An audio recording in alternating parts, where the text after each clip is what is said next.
Not a lot, sir. Obviously, you're really happy about your Patriots, but the old Cowboy fan, Nick Beanie over here, is not too ecstatic. And we're definitely going to be talking about that heading into Eastside News. But I'm glad for your team, Rob, Well, but you have the best offense in the NFL. What's to be upset about? because we have the worst defense in the NFL. Yeah, honestly, I gotta say, I know he was towing the company line, but what are your honest? Okay, I got two questions for you. One, what are your honest thoughts about Shotty actually saying they had the right players to run Eberflus's system, and he fully believed in Eberflus? That part is categorically wrong, and I actually am going to do a breakdown of that in Eastside News. I have the last play. I wanted to show everyone what Eberflus is thinking and why it does not work, because I've got tired of describing how bad the defense is. I want to show you guys this is the problem with the defense. Awesome. Um, And but as for him, that's him just doing his job, right? I mean, what's he supposed to say? He can't fire him anyway, right? is he pretty much the only head coach in the NFL that can't hire or fire his own assistants? Welcome to the Cowboys, Rob. That's how it works over here. It's Jerry's world and no one else's. We And should. that leads me to my second question, because I don't follow the Cowboys the way you do. Has he been seen or heard from since that game ended? Do we need to go on a? Because I know he didn't hold court. Do we need to go search for Jerry?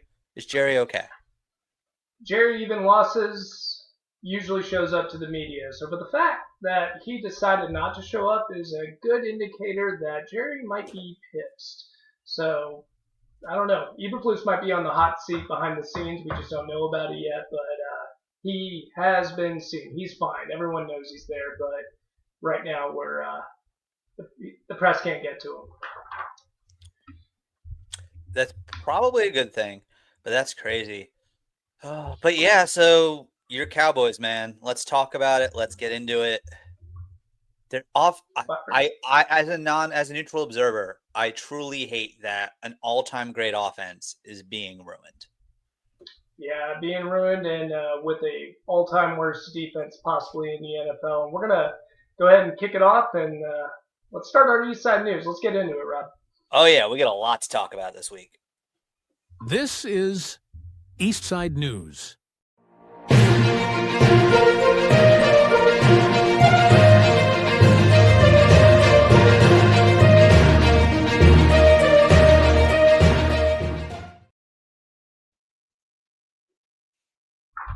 So yes, let's start it off with the big game. The Carolina Panthers playing against the Dallas Cowboys as the Carolina Panthers ended up beating the Dallas Cowboys 30-27 in a thrilling matchup. There's no denying that. But when you don't have any defense and more offense on both sides of the ball, the one thing about the Cowboys, no matter who they're playing, it's going to be entertaining. Doesn't matter how good or bad they are. At least it wasn't a tie. It wasn't a tie, and it came down to a pretty good game. The Panthers improved 3-3 overall, and by the way, perfect 3-0 at home. Trend betters, you might want to keep an eye on that because they seem to be playing well on their home turf. And the Cowboys dropped to 2-3-1.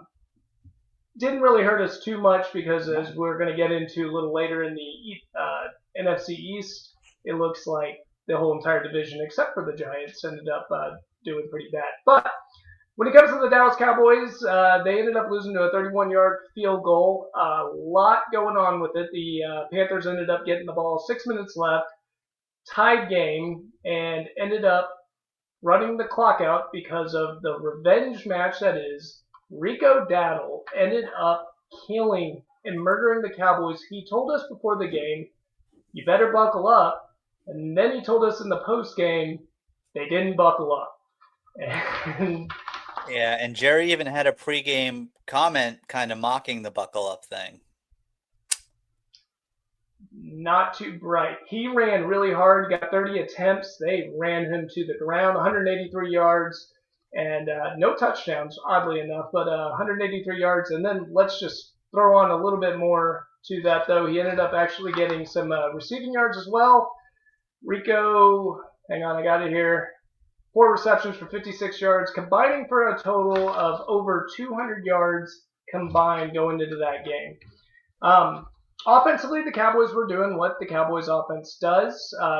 Dak Prescott, did a pretty good job when it came to passing the ball. Ran a very, very efficient offense throughout the entire game, and ended up passing 25 for 34, 261 yards, and 3 touchdowns, 0 interceptions, which was important because they could not run the ball worth a damn. The Cowboys' total rushing yards, the vaunted Javonte Williams, who started the year off really hot, only could capture 31 yards this game. The Panthers said, we're going to lock you up, we're going to stop the run, and we're going to make you have Dak Prescott beat us. And although Dak Prescott did have a great game, he did not beat him, Rob. Yeah, I gotta say, I can't believe this. I feel for Dak. If they had beaten the Bears like they were supposed to, if they had won this game, then all of a sudden you're looking at a team that is 4-1-1, and Dak's the pretty much unanimous MVP. Absolutely. Yeah. And instead, it's, oh my goodness, can they find a way to get a win, get a stop on defense? It's going to be a wild ride all season long because I think Dak is having a career year. This is probably the best he's ever performed, at least in this 3-game stretch, than he ever has in his career. I'm sorry, 5-game stretch. 5-game stretch he ever has had in his career. So he's killing it out there, doing what he's supposed to. Really reminds me of like Joe Burrow right now. He's just a pocket passer that knows how to manipulate a pocket, makes quick decisions, and is deadly accurate right now. He could continue, but if this defense keeps playing like they do, it's just going to be bad. In the beginning of the year, I was saying that, hey, the defense, the one good thing is they could stop the run. And they're struggling against the pass or not understanding the zone concept. And they're still not understanding the zone concept. But let's go ahead and add to it. They clearly could not stop the run today. And I think this is the first team that actually tested it. The Panthers went in there and said, we're just going to slam it down your throat. And it might not work in the beginning of the half, but by the end of this half, we are going to get 7 yards a game every time we give the ball to Rico Dowdle. And that is exactly what ended up happening over there. The defense got tired. The tackles couldn't hold up in the second half. And we are rearing our ugly head when it comes to this defense, and that is our linebacker play. They are just not performing well. Murray just doesn't seem to have enough speed to keep up with anything out there. And this defense is just not looking good right now, Rob. No, it's not. And if they could find a way to keep their opponents to 21 or less, the Cowboys might be able to win out. Yeah, their offense is that good. Yeah, I mean, and they're loaded with weapons. George Pickens, I mean, CeeDee Lamb's not even back, but it didn't matter. George Pickens came in there, got 9 receptions, 168 yards, and a touchdown.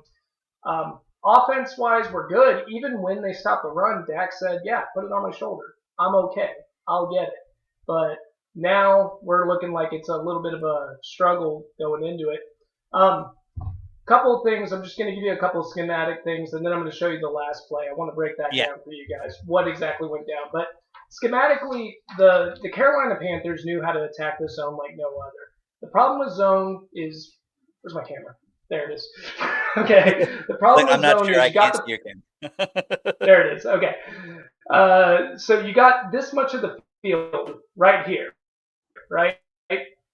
In Carolina, and you have to cover the entire field. And what Carolina did something a little different that I have not seen before is instead of motioning people, which would shift the zone, they decided to just flood one side of the field and attack it with multiple spots. You'll see Rico Dowdle had like a 50-yard pass play where it was just a wheel route, and it was quite literally a numbers game. They looked at that, the zone coverage out there. They saw that there was only 3 people defending, those 3 wide receivers, and they just threw Rico Dowdle over there. No one could cover him. No one's fast enough to do it. This system is so awful. It's so frustrating because he's trying to play chess with a bunch of players that cannot achieve what he wants. I actually don't think Eberflus is that bad of a coach, by the way. I don't. He did a good job with the Colts before he got the Bears job, and they were able to get interceptions. And you could see how he could do that, especially with this play I'm about to show you guys. But with this team, they're just not fast enough to cover the field like he wants to. And when instead of playing soft shell defense, instead of trying to do that kind of strategy, they've got to just crank up the heat, go blitz happy. Which brings me to my next point. I kind of wish they brought Rex Ryan in because Rex Ryan would have taken this talentless team, or at least lack of talent on this team, and said, well, it's going to go blitz or no. If they get touchdowns, they get touchdowns. We might be able to confuse a couple quarterbacks, though, and get some sacks to stop a drive. Because that's the only way I could see this team ever making stops. So right here is the last play of the drive. It was a big 4th and 4, as you see right here. Okay? If you look right here, this is Murray. All right? Yep. Murray is a slow linebacker. Okay? Take a look at Deron Bland over here. He's playing soft against Hunter Renfrow. Now, what is Hunter Renfrow known for doing? Running slants. Can't do much about Hunter Renfrow on the slants, okay? So, he is baiting Hunter Renfrow with Bryce Young. Eberflus is baiting Hunter Renfrow to run the slant and to get Bryce Young to go ahead and get that pass. How he wants it covered, he wants to trap it. He wants the guy all the way to the other side of the field to cover it on the opposite side in zone right over here. So if you watch this play, there's Murray, goes out there, can't get him. Cannot get him. There's no way he can get him over there. And if you watch this team, you would have already known this. This wasn't news over here. So the fact that Eberflus is trying to do the things, it's a smart play. It's a real smart play because it's hard to stop. If you get the linebacker over there, the quarterback can't see him. But this defense doesn't have the speed to stop that talent. I mean, to cover that zone. And when you have slow linebackers, Eberflus, realize your loss and start blitzing more. Sorry, Rob. That play just drove me nuts because it was a 4-4 for the game-winning drive, and that's how the Cowboys ended up losing. And it illustrated every reason why the Cowboys lost. No, that was a great breakdown. I hope we get more breakdowns from you going forward because that was really good. Yeah. So, trust me, if Eberflus keeps doing what he does, I'm going to break down why this team is so awful. And the fact that I can see this kind of stuff, I am an amateur. I don't know anything about coaching. I don't know anything about this stuff. I'm just a commentator. And if I'm seeing it, I know for a fact offensive coordinators could see it too. They didn't care. They were like, yeah, we're throwing it to Renfrow. What are you going to do about it? Nothing. But Cowboys are going to be on a struggle. The good thing is our offense is so good. I think we're going to be in so many games in the future. It doesn't matter how good the opponent is. Doesn't matter how bad the opponent is. The Cowboys should be able to compete. They're going to be very entertaining to watch all year. I'll give them that. But as for a competing team that can possibly make the playoffs or the Super Bowl, throw that out the window. They're not that good. Not so fast. If they could figure out an adjustment or two on defense, or maybe swing a trade to bring it, they're not out of it. The whole NFC seems to be like cannibalizing themselves. So at 2-3-1, they're right there. If they can get themselves to 9 or 10 wins, I think they might be able to get in, and it's doable. Look at, as long as they don't have to play the Giants every week, I think it's doable. Yeah, and you are right about one thing is some change is going to happen via trade or not via trade anyway. Overshone's coming back from his injury, and I know Overshone's speed. He's so good. He should be able to pick that up. He would be able to pick that up. Not Murray, but I bet you Overshone could have blindsided it and got that interception over there. So maybe that's just what we're waiting for. We're waiting for Overshone, but the fact that it's coming down to one player, I think you're right. We got to make a trade. We got to maybe fire Eberflus. Let's try that and just get the scheme different. And we do have our special teams coordinator was the next defensive coordinator for the 49ers. Granted, for one of their worst defensive performances in 49ers history. But, I don't know. maybe it would bring a new spark or something like that. Move the special teams coach over there and get a new special teams coach, someone that's familiar and understands the players, but doesn't have to install a brand new scheme. But I don't know, man. If we get a big trade, a player, and then Overshown coming back, maybe this defense could be different, but it's got to change because we are not going to compete in any level when it comes to the playoffs at all. So we got a long way to go for sure. That's for sure. That was a great breakdown. Dak Prescott though is doing amazing, and without CD, so that really goes to show Dak's having an amazing season. But over in the AFC East, we'll get to those Patriots, but first, because I know you're gonna have some thoughts on this, I gotta let you know I am officially exiting a bandwagon. If you had to guess what bandwagon I'm exiting, which one do you think it is? It's got to be Justin Fields. I was thinking about this. Yeah, I've pulled the parachute. Oh my goodness, was that bad? Especially when you factor in Garrett Wilson has had enough.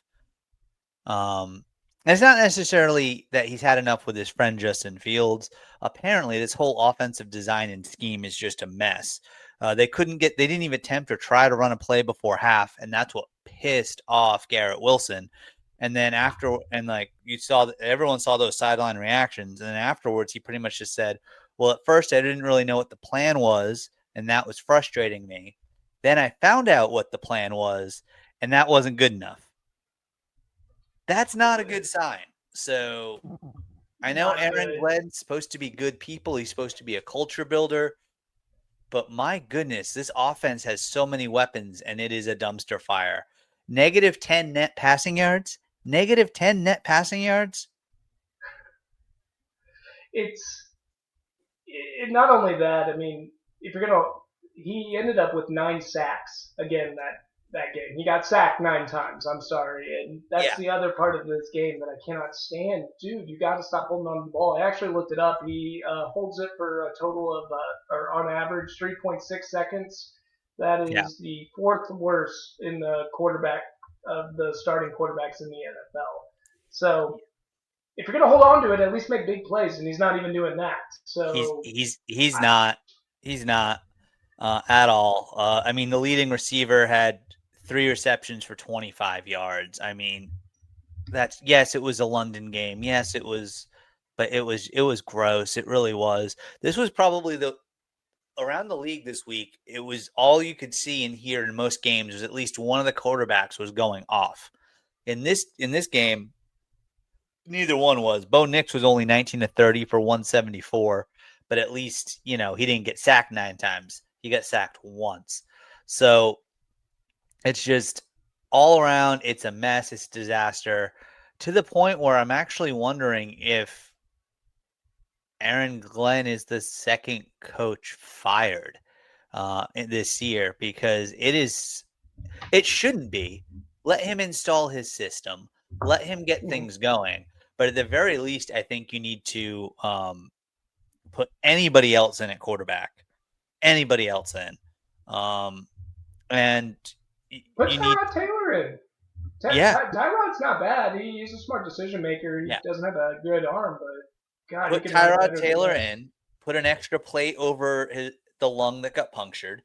Don't let the doctor near him with a needle, and see what happens.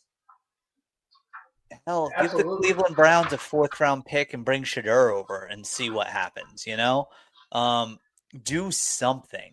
And I think you gotta let I'm not sure who their offensive coordinator is. I'll try to pull it up right now. New York Jets OC.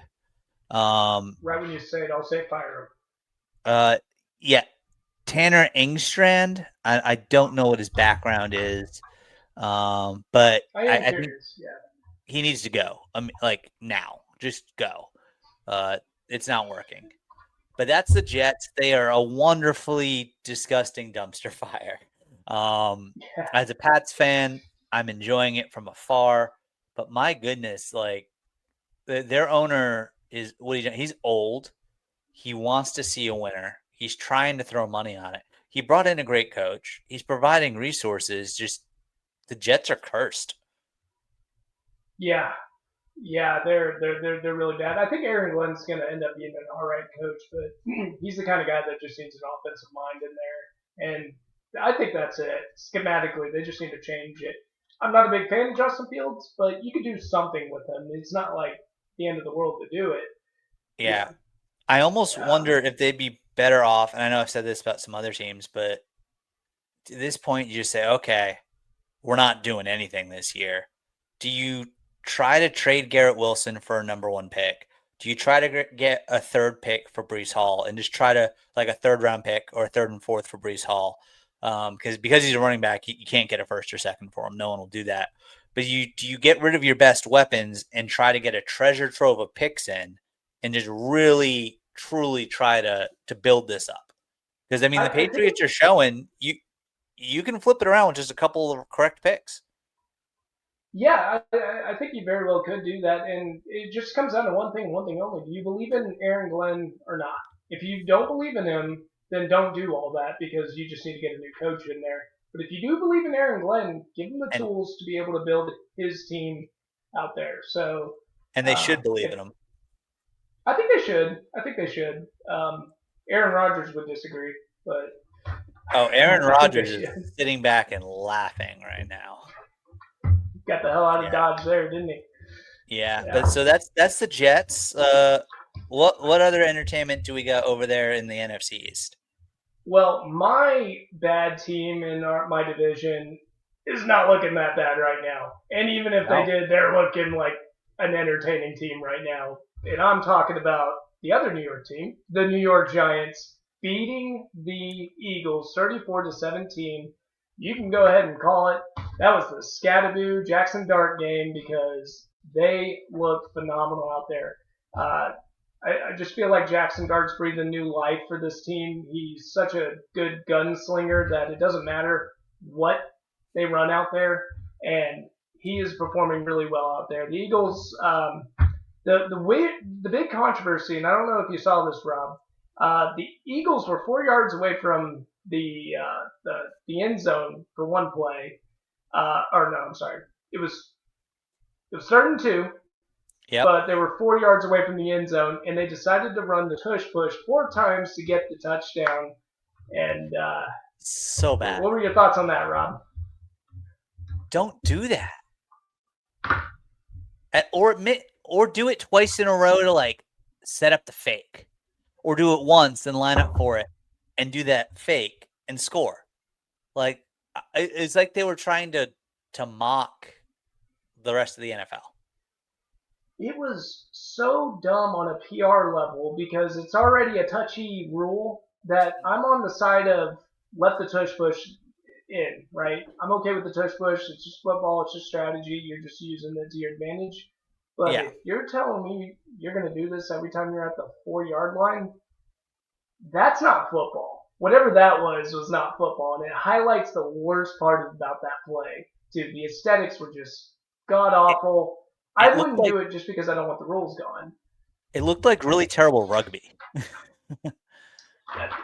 That's where the play came from. It came from a rugby coach. So exactly. Yeah, that's how it's supposed to look, right? Yeah. But speaking of controversies, did you see the other controversy with the Giants coming out of that game? I guess I'm not familiar with what you're talking about. What you got? So it wasn't on the field, but on the sideline.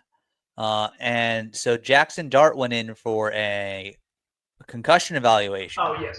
And during that, anytime someone's in the blue tent, you can only have the doctor and the medical staff and the player. No other players, no other coaches. So there was any issues on that. And it looks like, and I want to make sure I'm correct on this, that both Brian Daboll went in and also Cam Scattaboo entered the tent as well. So because of this, and Cam Scattaboo is the last person that should be going in as someone's getting a concussion protocol check. It's Dr. Scattaboo. The Giants might lose a draft pick over it, and honestly, I'm okay with that because if you're not going to let players wear not going to force players to wear mouthpieces, you got to do other things to protect their heads. it was crazy because they were up by 10 points in the fourth quarter. I mean, I get the panic out there, but geez, what were you doing, Dayball? Like, don't freak out. You have a veteran quarterback, Russell Wilson, out there. He threw one bad pass, and I feel so bad for Russell Wilson because I don't know what happened on that play. It was a slant that he just threw a duck into it. The ball either slipped or the receiver didn't run the right route because I know Russell Wilson. He's not that inaccurate. Okay, No. he can hit that pass. This isn't too much for Russell Wilson. But the fans started booing. Dayball started throwing a fit. I need my guy back out here. What's taking so long? I'm looking at them going, guys, I get it. Your boy's in the tent, but you can't force him out. So if they lose a draft pick, I say rightfully so. Just that's the whole point. It's supposed to be a third party that doesn't get involved in things like that because you don't want coaches forcing their player out onto the field when Yeah. they're concussed. It's not the 80s and 90s anymore. You can't. We know too much with the science now. You can't do that. No. And got bad news for you. Cam Scatterboom might already have CTE. Okay, because I don't know what's going on with him. But he can run. He can run, man. I'll tell you, they got 4 short years with this guy, but he is really good. Man, is he tenacious? He's fun to watch. And Jackson Dart's the same way. He's looking a lot like similar to Josh Allen over there, and just going over the. It was just a really good performance by Jackson Dart to do what he did. He got 58 rushing yards, and then 195 passing yards. He can do a little bit of everything. His accuracy was good, 17 for 25. The other quick side of it, we'll be real quick on it, is Jalen Hurts getting a lot of flack for missing Deontay Smith. A lot of people are saying he can't throw. He was only 24 for 33, so that's actually not that bad. For 283 yards, 1 touchdown and 1 interception. I mean, should we be freaking out about Jalen Hurts, or should the media calm down because you're going to have a bad game, I guess? It wasn't that bad. Yeah, apparently, if your name isn't Patrick Mahomes, if you win a Super Bowl or get close to it and you're not perfect from there on out, you're torn down. And that's ridiculous because I still think the Eagles are easily the favorites to make it back to the Super Bowl out of the NFC. Absolutely. I wouldn't freak out Eagle fans. Jalen Hurts is going to be fine. They'll do fine. And he can't make the tackles out there. But the thing that you should be concerned about is your defense in your secondary. Because it's not looking good. Yeah, that's who ended up losing that game. But that's all I got for the – and then I'll just give credit to Scatterboot. 98 yards, 3 touchdowns, too. I just got to give all the credit and love to the players that deserve it. But Rob, what you got next for the AFC East? So the Miami Dolphins once again put up a fight. They really did, especially in the fourth quarter. So you know what? I know everyone in the media is like, oh, McDaniels. They're playing for him. I wouldn't fire him at this point if they're playing for him and they're being competitive.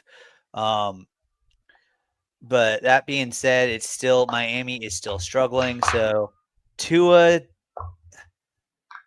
he had 3 picks again. So it's just he was 21 and 32 with 3 interceptions. You're not going to win and he had a QBR of 51.9. You can't win when that's happening. You just can't. Devon Achane, 16-1, 28.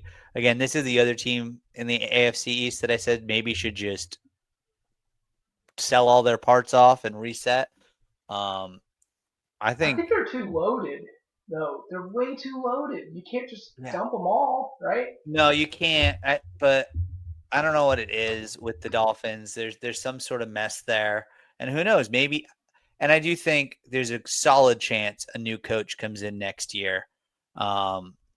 But I don't see a reason to fire McDaniels now. It's not like they're gonna. Who are they in a rush to hire? Nick Saban's not going to come back through that door. He's already failed in Miami once, right? So there's no rush.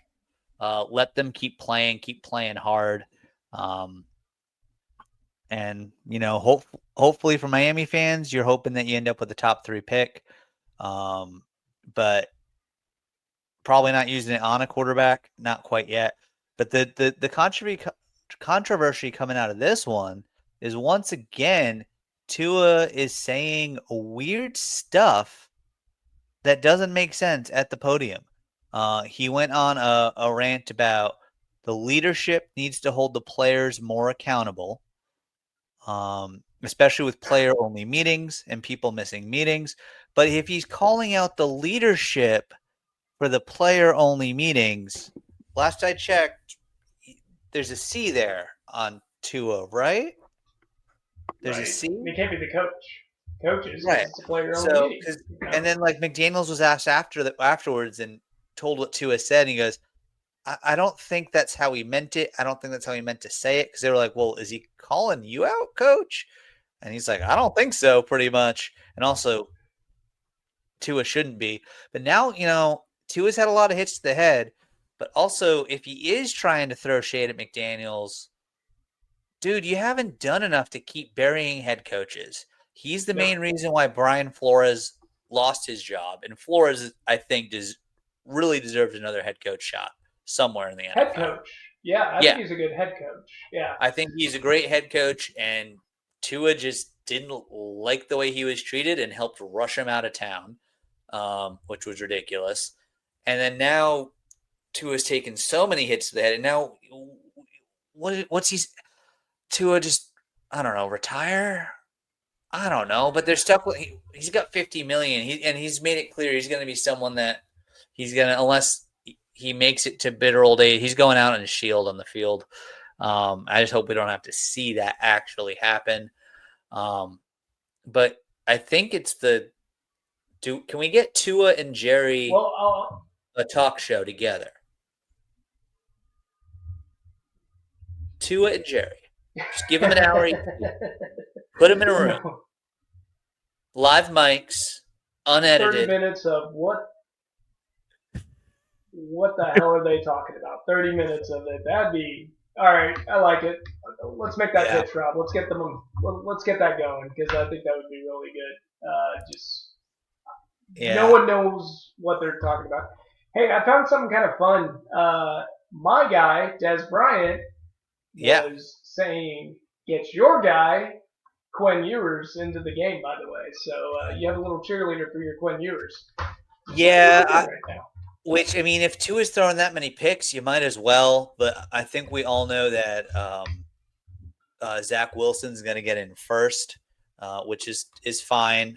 But I still think, especially now that they're 1-5, you're going to see Quinn play and play this year. Hopefully later's better for him because then he can get more time, get more acclimated, be as healthy as possible.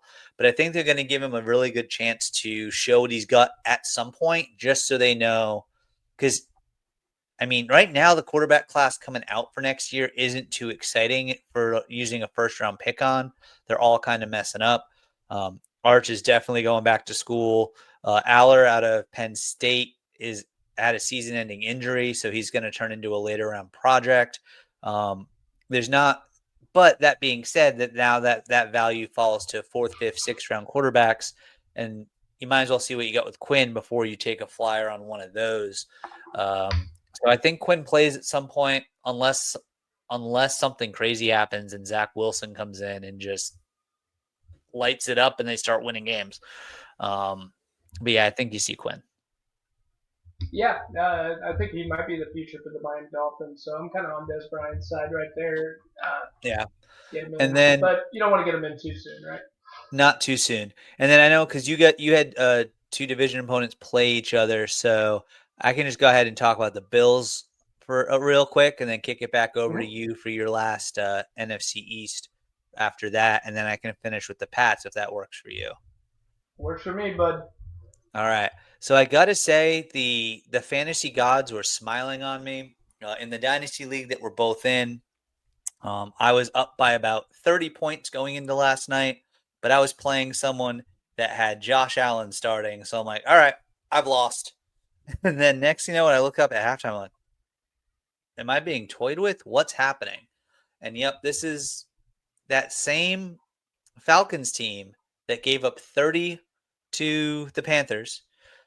The Falcons might be the Jekyll and Hyde team of the NFL this year.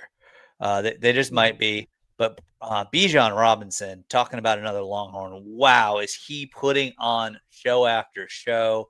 And the Buffalo rushing defense has been fairly decent. You can run on them, but you can't usually destroy them. He averaged 8.9 yards a carry. Those are college football numbers. 19 for 170 with a touchdown. And yeah, he had a long of 81, but then that still puts him at 18 for 90 the rest of the way. So Bijan cranked it up.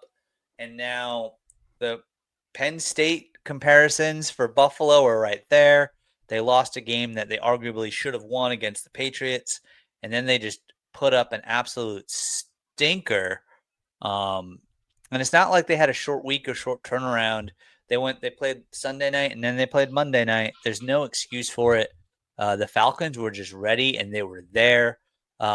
Josh Allen was uncharacteristic, 15 to 26, only for 180 yards, 2 picks, sacked 4 times, and a QBR. It's got to be one of his lowest ever, at least lowest outside of his rookie season, of 18.7.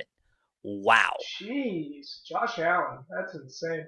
His leading receiver, he had 3 different guys with 3 catches, but that was it.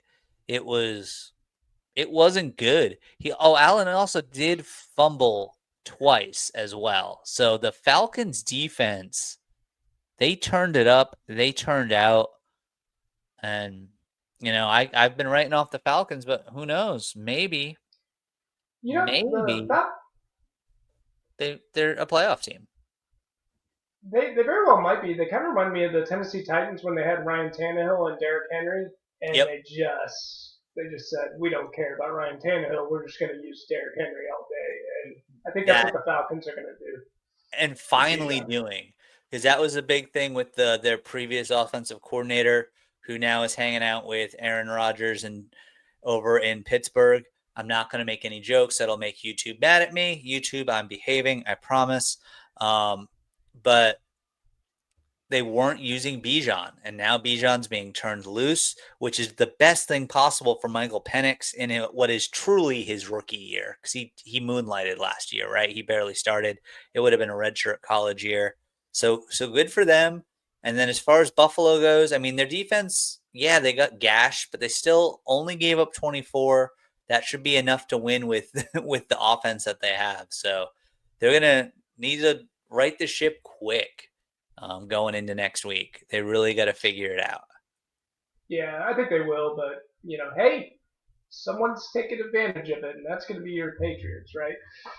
Yeah, that's definitely right. Which we'll get to them in a sec, but I believe you want to talk about the Commanders a little bit. This was the most exciting game of the slate by far, right? The Commanders going against the Bears. They went down to the wire, came down to a fumble at the end of it, but the Chicago Bears ended up edging out the Washington Commanders 25-24 in nail-biting Monday Night Football game. Lots to go around here. The Bears jumped out to an early lead heading into the game. They took a 13-0 lead, and Jaden Daniels seems to be struggling starting games because this seems to be a pattern at this point. But Jaden Daniels doing what Jaden Daniels does, started clawing back, got him to end up taking the lead 17-6. I'm sorry, they ended up taking the lead, and the Commanders appeared poised well on the way to win that 24-16. But then Caleb Williams answered with a 55-yard touchdown pass to DeAndre Swift, who, by the way, DeAndre Swift, talk about having a revival season. He is killing it out there right now for the Bears. A lot of people thought he was washed. They thought he was done. Nope, he's not. He's not. He's fitting into this Ben Johnson scheme really well. The Bears are, by the way, 4-2, so they're a legitimate team. And I think Ben Johnson did turn that team around, and working with Caleb Williams, DeAndre Swift, and DJ Moore out there on wide receiver. He's got a lot of talent, and he's like, dude, I can work with this offense. I can do something with it. But Yeah. the big part of the game that ended up becoming a huge issue was it was a little rainy out there, and Yeah. Jaden Daniels grabs a snap, struggles to get the snap, and tries to hand it off to the running back, and fumbles the ball right there, and the Bears collapse on it and are able to make a drive. Credit to Caleb Williams, by the way. That's not an easy drive to make. No. To an easy chip shot field goal. They kick the field goal, and they beat the Commanders 25-24 at the Commanders Stadium. And by the way, credit to the Commanders, your stadium was rocking Monday night. That was a loud stadium. So a lot of credit to the Commander fan base out there, but not enough for them to pull it off at all, Rob. Yeah. So I got to ask after what's going on in the NFC East, well, really all across the NFC. Like I said earlier, that whole conference is like cannibalizing each other. If who would you pick? Like what you've seen so far is it's still the Eagles division to lose, or is it really up for grabs? And at this point, any of the four can take it down. I think that was a little bit of a fluke game. I think the Bears, by the way, are good. I'm going to go ahead and start marking them as a good team. The defense played really well and contained Jaden Daniels, so I'm going to give them that. I got high hopes on Jaden Daniels. I think he's just coming back from an injury. My eye has turned, though. I'm going to move away from the Eagles, and even after a loss, my eye is on the Commanders.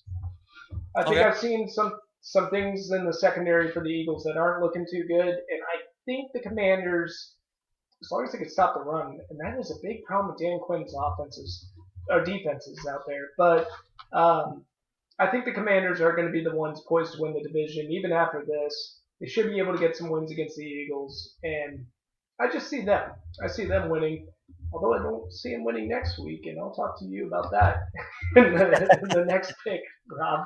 But I think they'll get it turned around and be the ones to beat by far. That's where I got it right now. But who knows? Don't go with me, any of you pickers out there that are doing long bets, because I don't know anymore. This season has been chaotic, and I call it the upset season so far. It's just been insane on upsets this year. I mean, honestly, with what we're seeing right now, if future one of us comes back and says, "Hey, NFC Championship, Panthers, Bears," okay, sure. Why not? Yeah. Why I not? think that the Niners have too many injuries to sustain them. I think the Rams are just old, and yeah, so I think Seattle's right there. Eagles are still right there, but they got to figure out how that they can't run 100 tush pushes a game. We're gonna have. I think this is a very fun season. I'm glad we have decided to dive into the NFL with our pod officially this season. Because even if we weren't on pod, we'd be just talking hours and hours each week via text about how good the season is. And what the Cowboys remind me of is the old Texas Tech in the Big 12. We're just a spoiler team. We're here to ruin your parades, but I don't think we're going to do much this year. Yeah, we'll have fun. Yeah, but speaking of like a lot of good things happening, the Patriots are granted, when we did our schedule game, we're like, oh my goodness, this team could. We were probably some of the first ones saying, me and you doing the schedule game, this team could win 11 games. It's possible, especially with that last place schedule that they have, because they had the right coach, because they brought in, I think, the best offensive coordinator in totality around right now. And yes, that is true homerism right there when you're talking about Josh McDaniels. I've got no problem saying that. This is the Nick and Rob Homer Hour. And Drake May is taking that step that Mac Jones could not. So it's looking good, but I'm going to start off talking about the absolute terrible bad. And that was, oh my goodness, this officiating crew.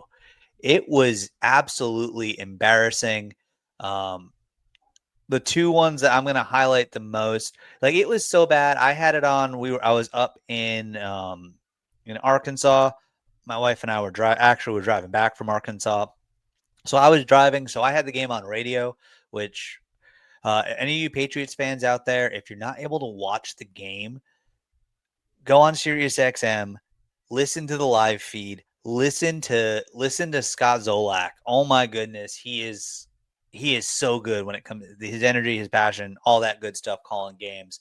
But listening to the game, it was unbelievable. They're the two ones I want to highlight that affected the Patriots, but it was even like some of the calls were so bad that like the Patriots got a pass interference call that benefited them, and the Pats radio crew was like, no, that was a terrible call. What is like, where are the eyes on these refs? Like, that's how bad it was. But there was one, Stephon Diggs might have had a top 5 catch of the year, and it got called back because of offensive pass interference. And it got called like almost like 15 seconds after the play had finished by the trailing ref running up. So the ref didn't even have the proper angle. He just noticed Diggs's arm out, and he just decided, oh, never mind, let's call that a, and he throws the flag. That you look at the replay, it wasn't pass interference on the offense. There was no push off. His arm was out, but he was kind of boxing. But it wasn't a push out. It wasn't a shove. The defender still had equal amounts of time to get to the ball. And it was just one of those things, just, nope. I'm just like, you got to be kidding me. And then the other one, which hell of a yeah, go ahead. Sorry, I was going to say that was a hell of a pass. That was a hell of a pass by Drake May, though. That was a hell of a pass. I just wanted to get that out there, too. Yeah. Those are the passes that are getting me the yeah, he's got that cannon. He had the 50-yard pass to Pop Douglas that he just like he let loose, whoo, and it was beautiful. But any quarterback in the NFL, starter or backup, should be able to make that throw. It's the throws like that throw to Diggs. It's those side outs, those back shoulders, those touch passes, those precision passes. Like, that's what May's showing he can do. And oh my goodness, is it exciting. It is so exciting. And I'm going to get more into him in a minute. But the other thing with these refs, so the last play to really highlight it, and on the radio call, Zoe really went into it. And I went back and watched it later. I was like, oh my goodness. The Pats went for 2. Because that's with the scoring. It was a slow start score wise, and it made sense. Like, they needed to go for 2 to get it up to where it needed to be. So Drake May runs it, dives in. They rule him short that he didn't get in. His literally from here up had broken the plane of the goal line. And they ruled it short. So, like, it was, the flag came out. Now, I mean, it was a scoring play, so it gets reviewed automatically anyways. But Vrabel was ready. And they didn't even go back to the cameras. New York expedited reviewed right into the ears. And so, like, as they were going over, all of a sudden it's, and the ruling on due to expedited review, the call on the field is overturned. Like, it was that bad. They called in from New York, were like, don't even waste your time. Like, the crew was so bad. Vrabel actually was 2 for 2 on his challenges, which allowed him, if needed, to get another challenge. The fact that you had to throw 2 challenges is insane. That rarely happens in the NFL. Honestly, both coaches could have thrown like 8 flags. They could have. They could. I gotta look up the repping the rep crew over there. I guess they were playing the New Orleans Saints, so they were just giving them the bottom of the barrel. They must have. Yeah, they must have. But I got to say, when we talked about the Jets Broncos, we're like, oh my goodness, this was one of the worst quarterback games ever on both sides of the ball. Not the case at all in this game, and not just because of Drake May. Spencer Rattler went off. He had himself a game, and you know what? The Pats' pass defense is good, and Spencer Rattler still had a game. He finished 20 of 26 for 227, averaging 8.7 down the field, no picks, didn't throw a touchdown, but no picks. QBR of 72, and remember, for QBR, the max is 100, so 72.1. That's a great score, really good. At one point, he was 11 for 13. You got Gonzalez out there. Yeah, but you want to know what? They weren't going after Gonzalez. They were going after one of our best pickups in the offseason, Carlton Davis, who, if we remember last week, he got hurt for a bit and came out. Well, he is hurting, and teams are going to start picking on him. Because and he got hurt again in this game, but they just kept going after him and going after his side. He's an amazing player. I love that we have him on our team, but he's not fully healthy right now, and because of that, teams are finding that out. They're like, okay, we won't go near Christian Gonzalez. We'll go after this other guy, and it's working. This was a game I said when we were doing our picks last week. I'm like, the Pats should win this one, which they did. But I told you I was nervous about it because it was a trap game. This is a young Patriots team. They got to learn how to win. They got to learn how to put teams away, and they did that here. They tried to give it away. I felt like I was listening to a Longhorns game with the amount of penalties the Pats were getting, and yeah, some of them were ridiculous. But again, I talked last week about Morgan Moses, right? Like, huge pickup, supposed to be the one to help really bolster the line, coach up the young guys. He got like 3 penalties in a row at one point, and he cost them a drive, a drive that could have iced the game, and instead they had to punt it back because he got all these like he was winded. I think he's still out of shape. I still don't think he's in game shape. He had a very slow ramp up in the offseason, very slow, and he kept getting called for offsides, and it was correct calls. He was trying to get a jump, and it's like you shouldn't need the jump against this Saints line. You shouldn't. So again, Morgan Moses is not a young player, but this is a young team overall. It was a good learning game. It really was. And before I gush about Drake May, I'm going to finish with that. I'm going to do one good thing, one not good thing. So Marcus Jones, once again, I get to say Marcus Jones' name. He didn't have a big returning touchdown this time. He didn't. That's too bad. But he did have another key play to help a winning play. He had a beautifully timed rush from the secondary, and he had a great sack on Rattler. And it was one of those sacks that really helped ice the game because it seemed like the Pats were trying to give it away. But once again, Marcus Jones with that like all old school Patriot kind of metabolism, metabolism. Oh my gosh, mental fortitude, all that. Like he reminds me a lot of Troy Brown in that he can do and will do whatever it takes to win, and that is a good thing to have a player like that there. So once again, he finds himself on the stat sheet for a crucial play, and it was fantastic. But let's talk about and then the bad thing. Oh my goodness, they got to figure out how to run the ball. They haven't been able to run the ball the last 2 weeks. Drake May was our leading rusher, and he averaged 3.1 yards, 9 for 28. Travion Henderson couldn't get anything going, 9 for 27. Ramadre Stevenson, oh my goodness, 13 for 18. He didn't even average a yard and a half. You should be able to fall forward and get a yard and a half, and he just didn't do it. And I think that you got to look at that offensive line, like because Henderson's got the giddy up and go. He can move, so I think the lanes just aren't opening. I think this line is still got a ways to go. It's so much better than last year, but it's still got ways to go. But yeah, all right, Drake May. Last week we were talking. I wasn't quite ready to put him in the top 10. Wow, is he trying so hard to kick that door down? Nick, you were honestly higher on him than I was last week. I was trying to be cautiously optimistic. This may have been his, like these last 2 games and these throws, this is potentially his coming out party to the league. 18 of 26, 261 yards, averaged 10 yards a pass, threw for 3 touchdowns, only took 1 sack, and that sack he only lost a yard. He arguably he got back to the line of scrimmage there, but I guess not quite, and they gave it the sack. And a QBR of 92.6. He absolutely balled out. He had that big play to Pop Douglas early on, which was wow, it was a great cannon throw, but it was those other like pinpoint passes.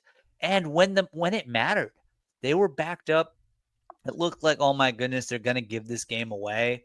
and it was like a third. I can't remember if it was 3rd and 12 or 3rd and 15 late in the fourth quarter, and he found Matt Collins. He got up, he moved around, and he found Matt Collins on an absolute dime.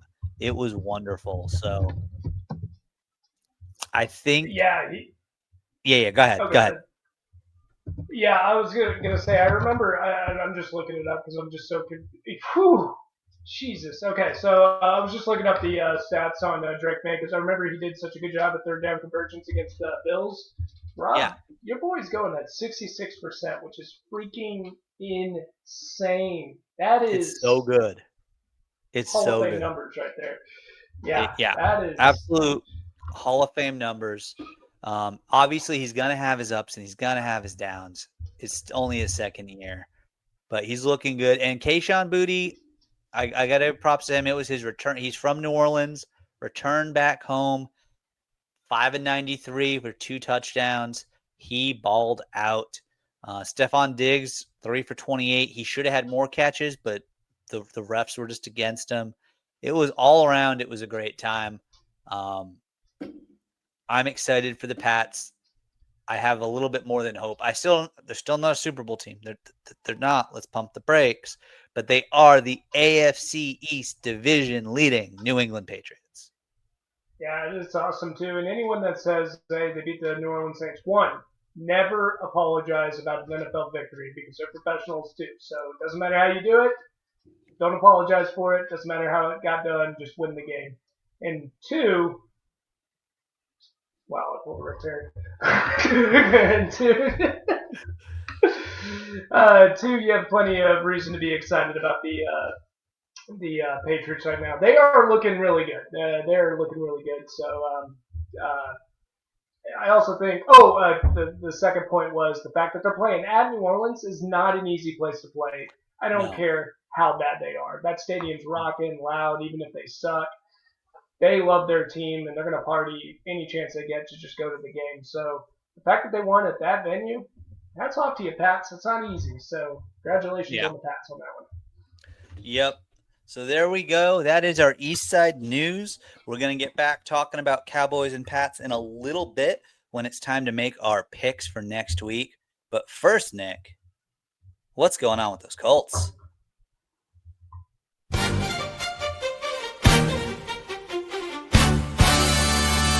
What's going on with the Colts?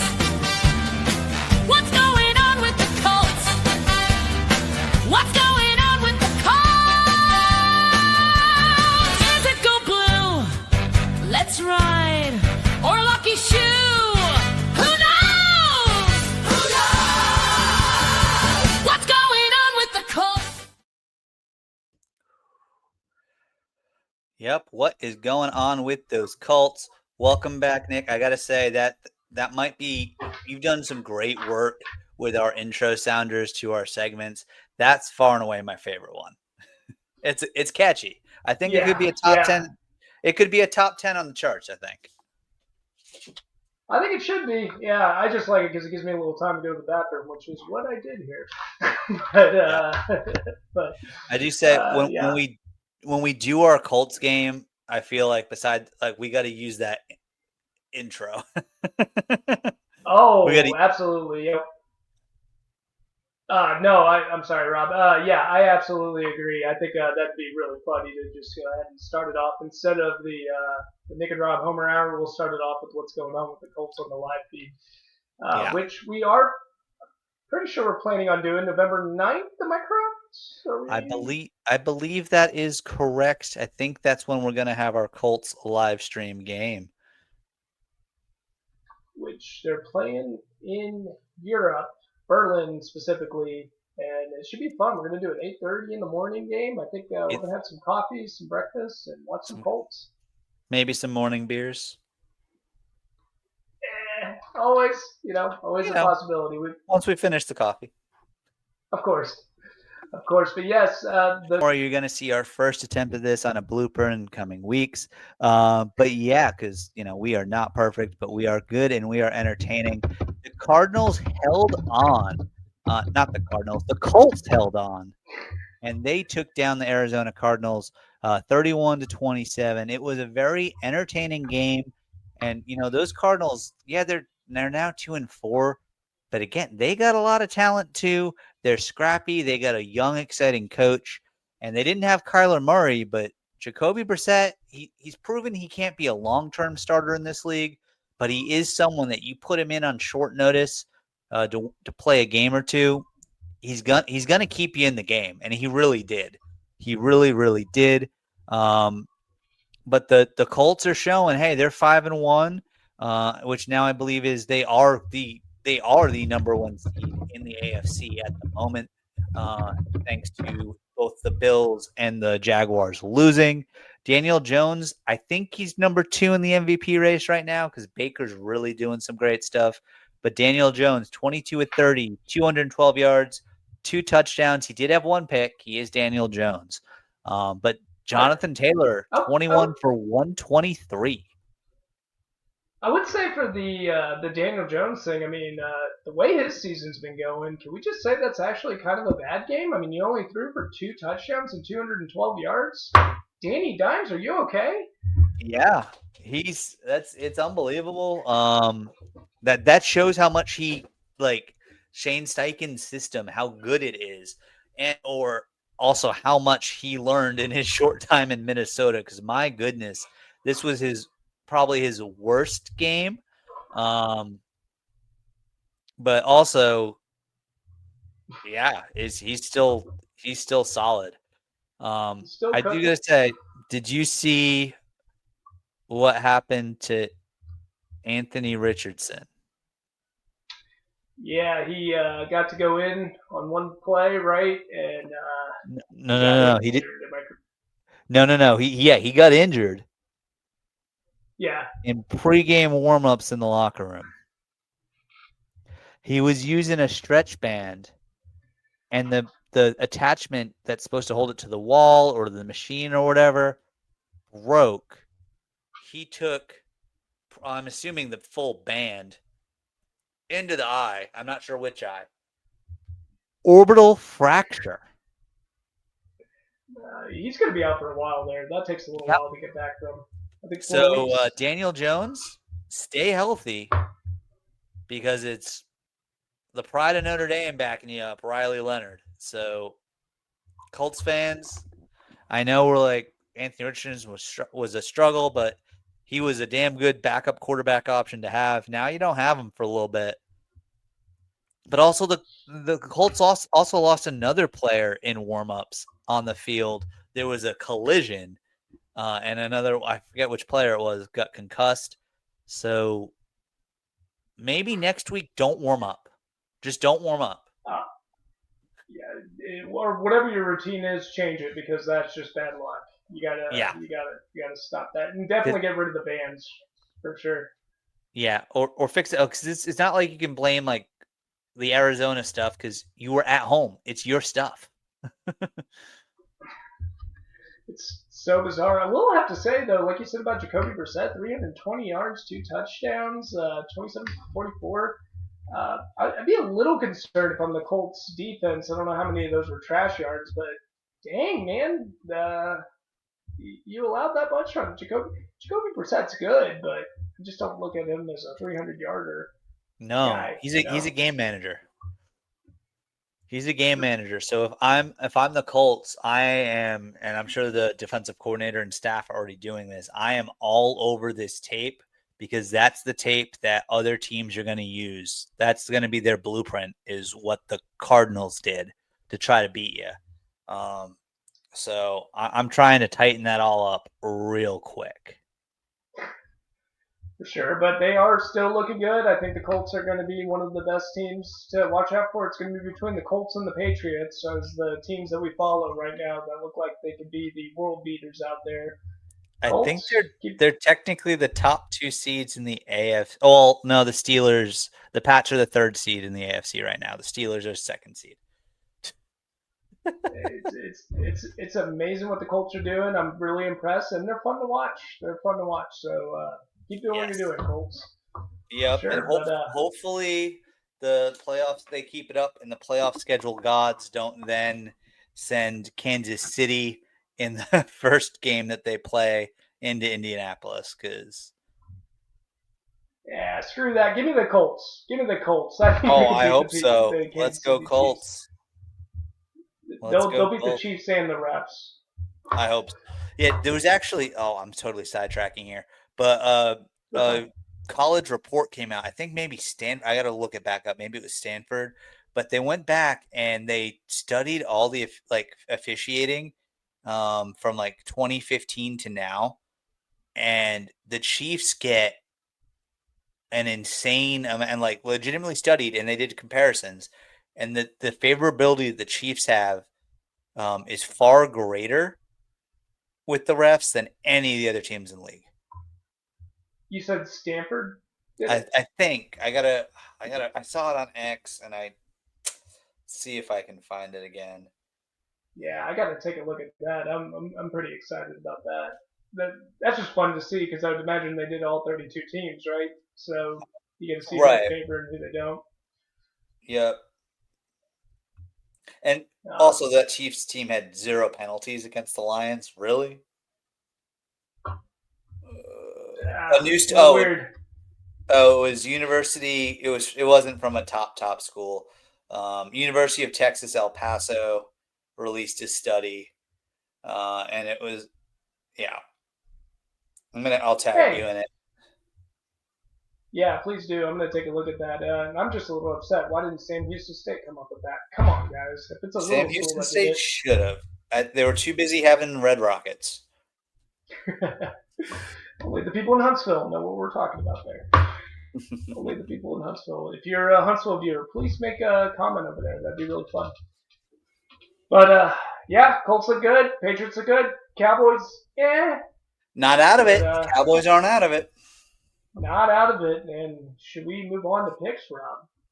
Let's do it. Let's move on to the picks. Making picks with Nick and Rob.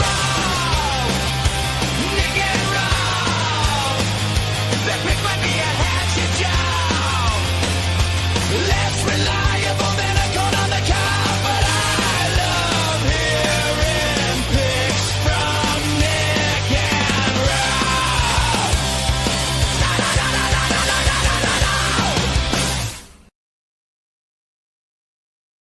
All right, Yes. let's make those picks.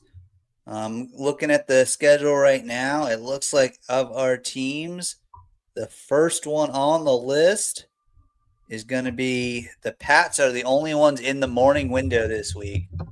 They are traveling. It's the Mike Vrabel game. It's the Mike Vrabel revenge game. They are going into Tennessee. And again, Tennessee Titans ownership. Thank you. Thank you. Thank you for being inept. Thank you, I think ownership, for deciding you couldn't work with Mike Vrabel and firing him and bringing in Callahan because that was going to be the guy who won 5 games over 2 years, and you just fired. Yeah, I was gonna make a joke. I was like, I think they found a new coach. I think he's gonna do well for years after Vrabel, but apparently not because Brian Callahan did get fired today. First one. A lot of people didn't pick him. A lot of people are looking at Dayball. Turns out it was Brian Callahan. Yeah, Dayball and McDaniels were the early picks, but I think the problem is they were supposed to be bad. We all knew they were supposed to be bad. But the offenses look completely non-functional. He already made a switch up in the coaching ranks for the offense. It still didn't work. Cam Ward Cam Ward's still got a great chance to be special. My goodness, he's not. He's not even. You can't label him bust yet. But that offense is possibly worse than the Jets. So time to go, and Mike McCoy gets a chance to prove he can keep a job. Mike McCoy is most famous for coaching the Chargers and making lots of mistakes when it came to clock management. So, Yeah, I don't think he's a bad interim coach. At least he's got some experience back there, right? not at all. And I think you're going to have plenty of good coaching candidates that are going to want to come to Tennessee. Yeah, the ownership group is proving to be fairly inept, but it's still Nashville. and you got Cam Ward. So they're gonna have probably one of the top candidates in the cycle is going to end up in Nashville. Yeah. I mean, it's a good spot to be in. I just don't know about their football right now. They're in a little bit of a dumpster fire, but Cam Ward can improve. Then I think, yeah, if a coach can see they can do something with Cam Ward, I think they'll choose the spot. So they're playing at 12 o'clock, Rob. You got the Patriots against the Titans.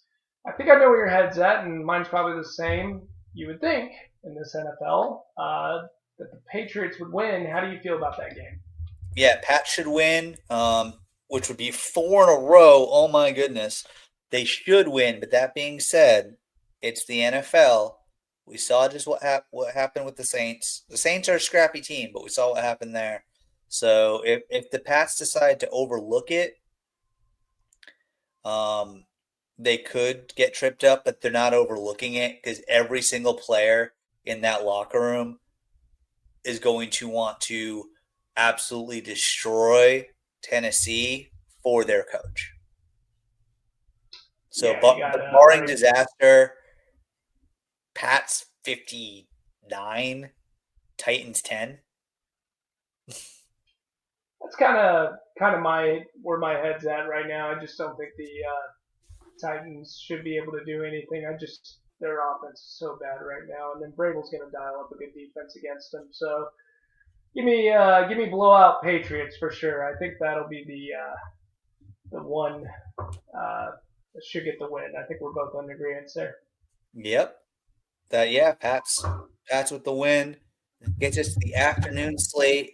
And then we've got our Colts. This is a big one. Colts going to LA to play the Chargers. Well, the Chargers are in a little bit of trouble, aren't they? I mean, they didn't lose, I guess. Or they did. They're still leading their division. Right. They didn't lose. They survived the Dolphins. They don't have any running backs. They have no running backs. They're all hurt.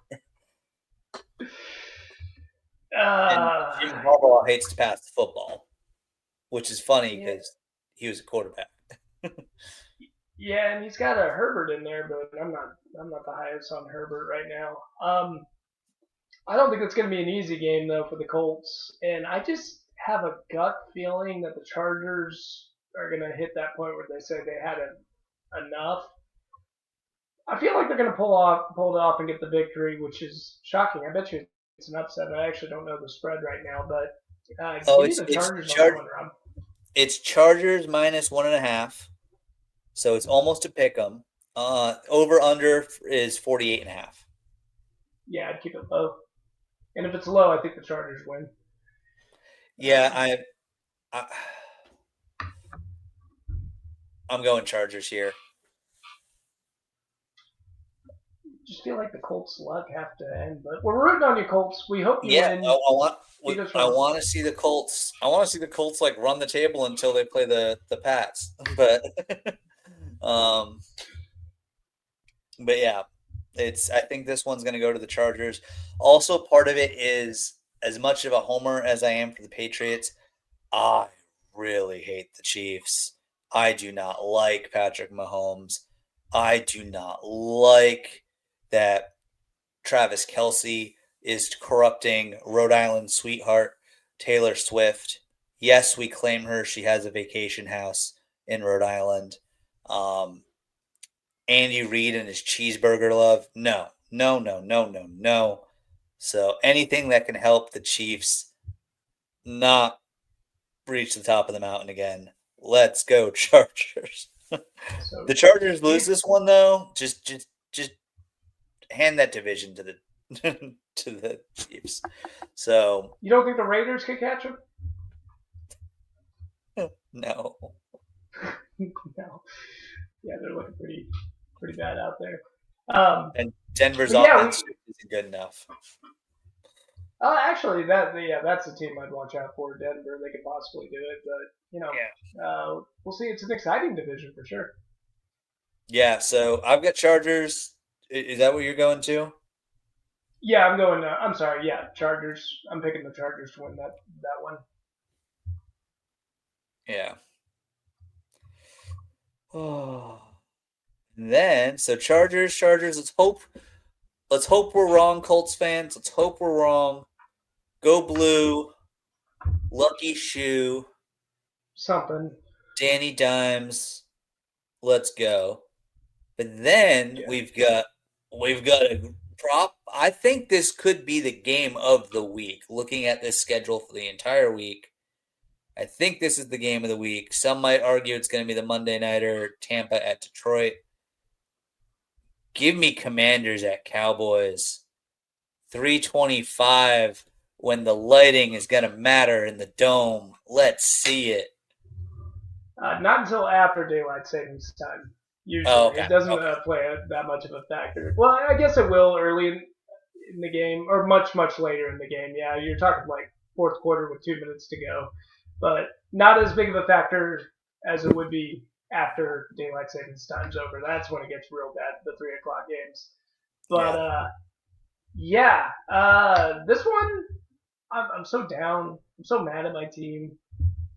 I think they can compete against anybody, though. That offense is doing so good. I see a lot of problems with Dan Quinn's defense right now, and I think we can attack it and we can shred them. Another 43 to 40 tight game. Maybe it's hope, Rob. Maybe it's just hope, but hope is a lot, you know. I think we're going to end up on the right side of this thing and win this game. So we're agreeing. We're all in on the picks together this week. There's no differences there. I think the Cowboys win this one, and I think Jaden Daniels still isn't fully healthy, Right. and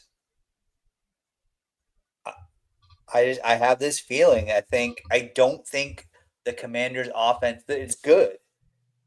I don't think it's good enough to put up over 35 points. It's not designed that way. So I don't think they can win in a shootout. And I think the Cowboys win, and they might win by 10. I don't know about 10. It might be 45-35. I wouldn't put money on that. I think it's going to be close no matter what, because that's the way the Cowboys roll right now. But I don't know. I think we're at Brandon Aubrey game-winning field goal. That's the vision I have in my head. That's how we're going to pull it off and get him. He's such a good kicker. It'll be a 70-yarder for the win. That'd be awesome. That'd be awesome. Would be and possible. But we'll have to find out when the games come up this week, Rob. And let's if you guys, and according to YouTube Studio, not many of you stayed to this point, but if you guys are watching at this point, Rob, where can they find us? They can find us in a bunch of places.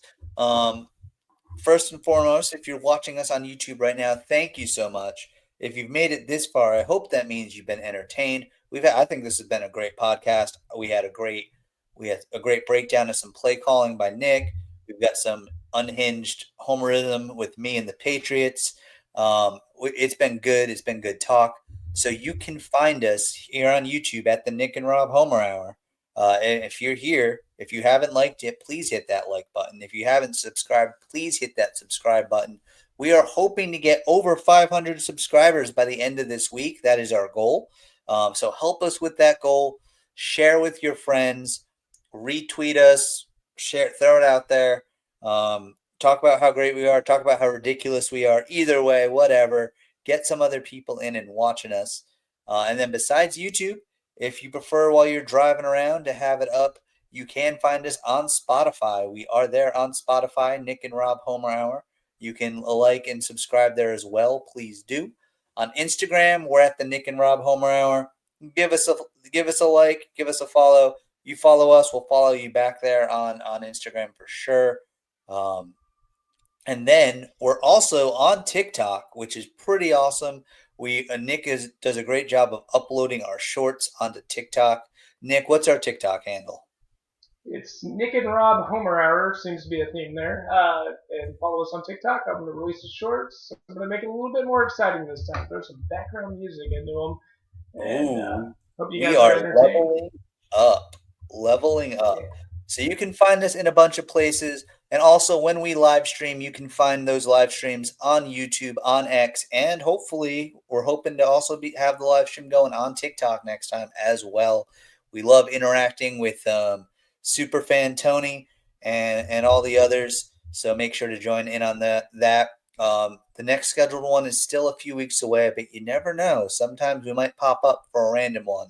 So make sure to also set your notifications on YouTube and on X for us, so that way if we go live, you're ready to join in.